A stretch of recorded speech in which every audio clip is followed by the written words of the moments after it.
Please listen carefully.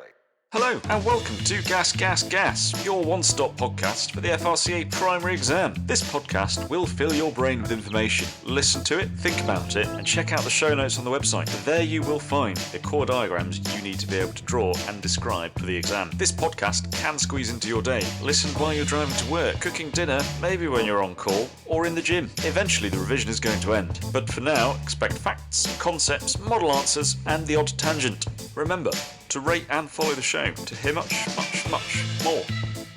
Hi everyone, this is James at GasGasGas. Today we're going to talk about Atracurium. But before we get into that, I just want to say to everyone who's been listening, thanks very much.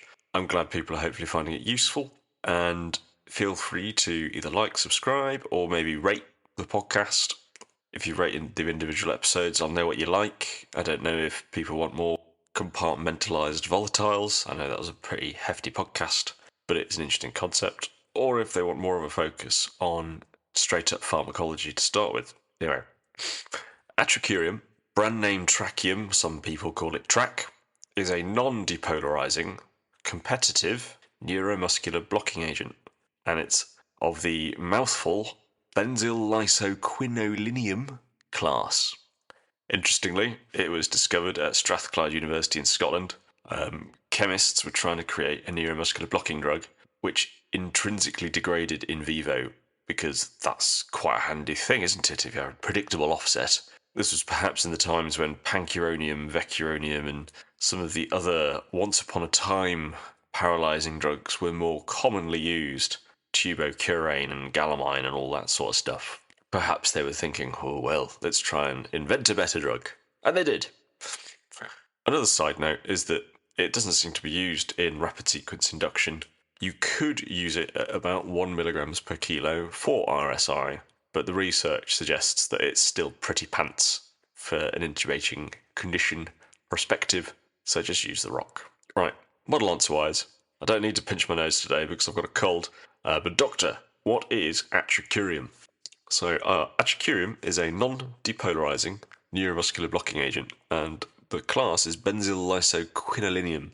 It's a mix of 10 stereoisomers with 4 chiral centers, and is presented as a clear colourless liquid that comes in a 10 mg per ml concentration in 25 mg and 50 mg ampules, generally. It needs to be refrigerated at 4 degrees C, and it has a pH of 3.25. Its mechanism is competitively binding to the nicotinic acetylcholine receptor within the neuromuscular junction, antagonising the action of acetylcholine at that point and leading to flaccid paralysis. It has an onset time of 90 seconds to 2 minutes, and its offset is 15 to 35 minutes. Its volume of distribution is small, much like the other muscle relaxants, at 0.16 litres per kilo, and it's 15% protein bound. Of note, it scantily crosses the placenta. Atracurium is quite interesting from a metabolism breakdown perspective, as it spontaneously breaks down in the temperature and pH environment of the human.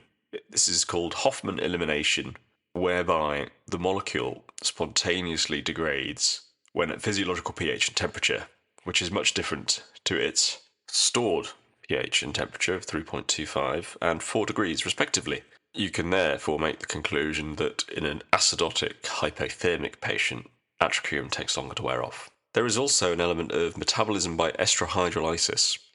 There are contentious points as to whether or not this plays a key role or a minimal role in Atracurium breakdown. It may be that the argument is confused here. I wouldn't be saying this in the exam, by the way, guys. The argument is confused here because some of the breakdown products of Hofmann elimination undergo esterhydrolysis. What I'm interested in is the metabolism of a molecule that has a clinical effect to a molecule that does not have a clinical effect. And my understanding of this pathway is that Hofmann elimination is the chief route of clearance from a drug to something that just floats around as a metabolic byproduct. Of note, from a metabolic byproduct perspective, laudanosine is a product of the breakdown of Atracurium. Eventually this is cleared by the liver. However, in high concentrations, laudanosine has been noted to cause seizures in animal models. To achieve such a concentration in a human would be rather challenging, even with prolonged Atracurium infusions on intensive care. As a side note there, lordarazine antagonises glycine. From an elimination perspective going forward, the clearance of Atracurium is 5 to 6 mils per kilo per minute. Its half-life, 17 to 21 minutes. And it's unaffected by renal or liver function because of Hoffman elimination. So it's a great choice for your renal failure or liver failure patients or those with impaired function. Incompatible with thiopentones. But then we could make that assumption with most things because thiopentones are baddie when it comes to mixing with other drugs. So just don't. Also, it looks like cefuroxime, so be careful. Atracurium's side effect profile chiefly focuses around its potential to cause histamine release, and this can affect a number of systems. There's perhaps up to a 15% chance of a transient hypotension, a 0.2% incidence of bronchospasm, again due to histamine. 2 to 3% of patients might get a bit flushed, either at injection site or more systemically.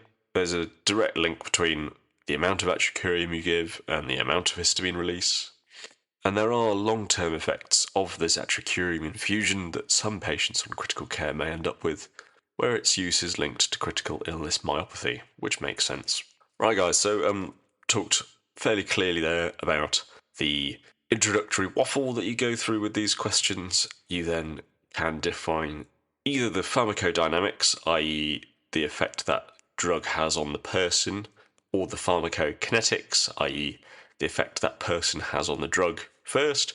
Try and stick to a structured approach. And now we're going to move on to a few things we've mentioned here to try and define.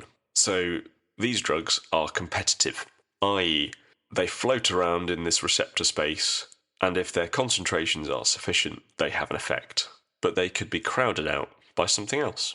So if we imagine this space as the gap between the nerve getting to the muscle and the muscle itself, this is a very small realm which normally is inhabited by acetylcholine esterases, a normal mix of plasma anions and cations, or in this situation, extracellular plasma anions and cations, which is about the same, and transiently large quantities of acetylcholine as that nerve terminal is triggered to dump neurotransmitter into this space for it to percolate across and bind to receptors on the muscle membrane. Important things that I've mentioned here: acetylcholine and acetylcholine esterase, which tidies up after that depolarization of the terminal nerve occurs and transmitter is dumped.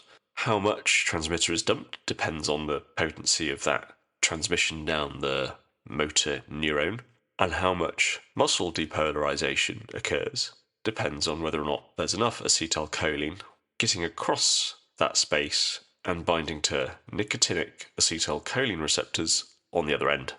The competitive nature of this situation is that depending on concentration of neuromuscular blocker, Atracurium, versus acetylcholine, they fight it out. If there's more Atracurium, then more of that binds. If there's more acetylcholine, more of that binds.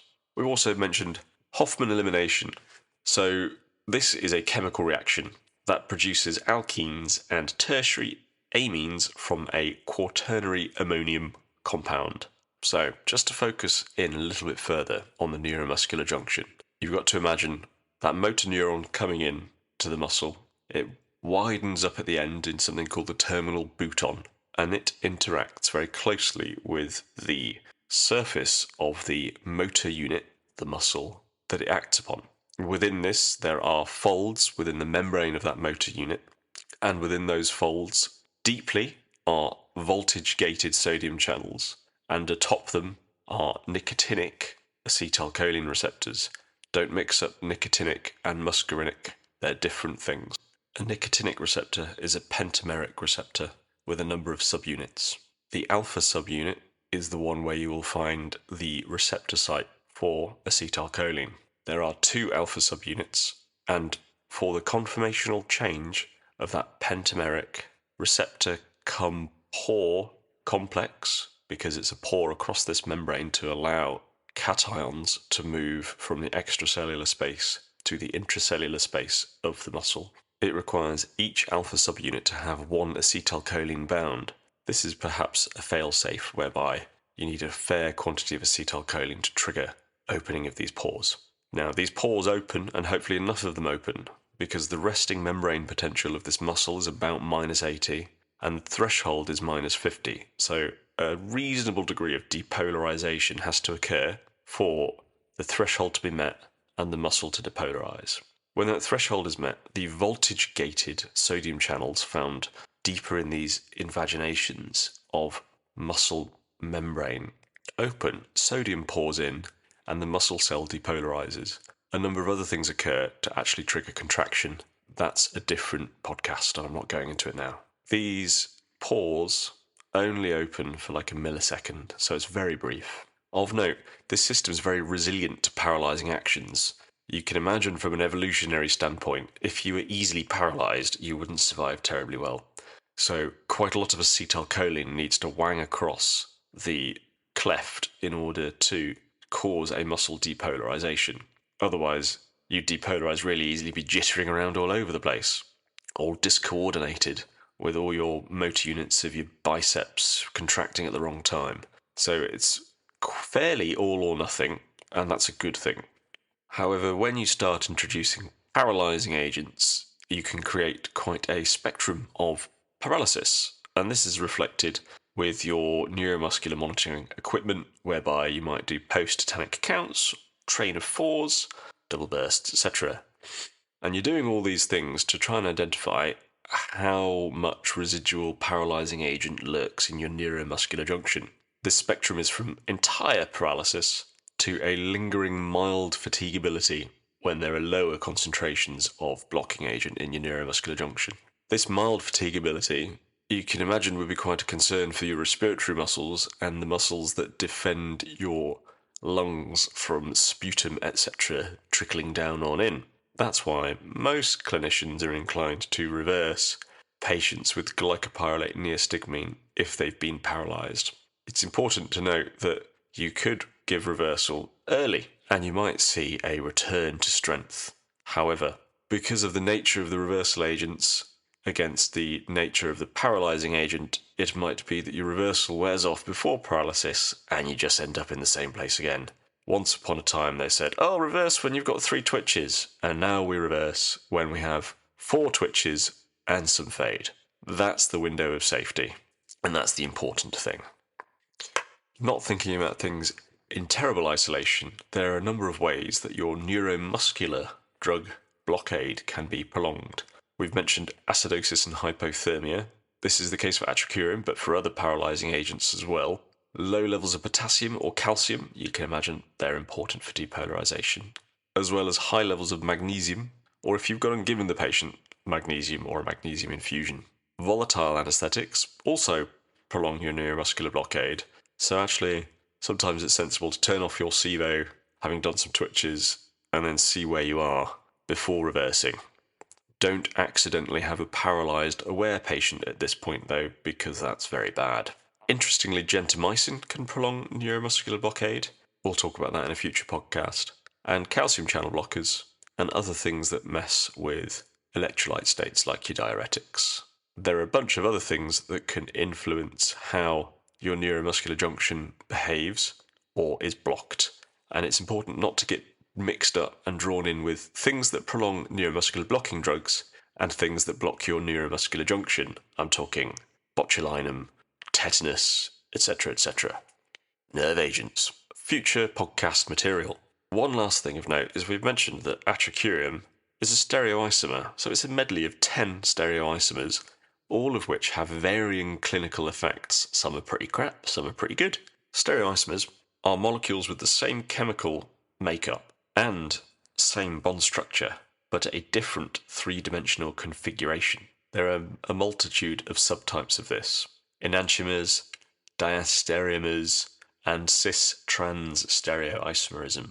One of these, of particular interest for this podcast, is cis-Atracurium, CIS Atracurium. This is one of the stereoisomers that we find within Atracurium. It's 3 to 4 times as potent as Atracurium, which sounds great, and its potential for causing histamine release is super duper low, so something you might stretch to in your very bronchospastic patient. Because it's more potent, its onset time is slower for the dose you would give, so you might have to bump up the dose to get a reasonable onset time. It doesn't undergo any esterase hydrolysis, it's Hoffman elimination only. It's perhaps considered pricey compared to Atracurium, and it might just be that they thought, oh, well, let's see if we can isolate this and sell it, tell everyone it doesn't cause any histamine release, and that's spiffy. But you could just use rocuronium, which also doesn't really cause much histamine release, unless, of course, your patient gets anaphylaxis. So, what have we covered? We've talked about Atracurium, its kinetics and dynamics. We've mentioned that Strathclyde University, I'm not affiliated with them, discovered it. We've gone into further detail on the neuromuscular junction relative to the rocuronium podcast, talked about how the neuromuscular blockade of drugs can be prolonged, discussed stereoisomerism in a whiff of detail, you need to know more, and discussed competitive drug interactions. There's more detail to be had on this too. Thanks for listening, everyone. Sorry if my voice is a bit hoarse. I have the disease that everyone seems to have been sharing in the last few weeks. If you found it useful or awful, please like and subscribe and rate the show. Definitely check out the show notes for those diagrams and the detail of this content. It is a bucket of content to get to grips with. Keep working at it, and you will get better, faster, and stronger. It is vital to keep your interest alive for the science that we're covering and not overcook yourself. You will be amazed by what you know come exam day. Don't freak out. Keep studying.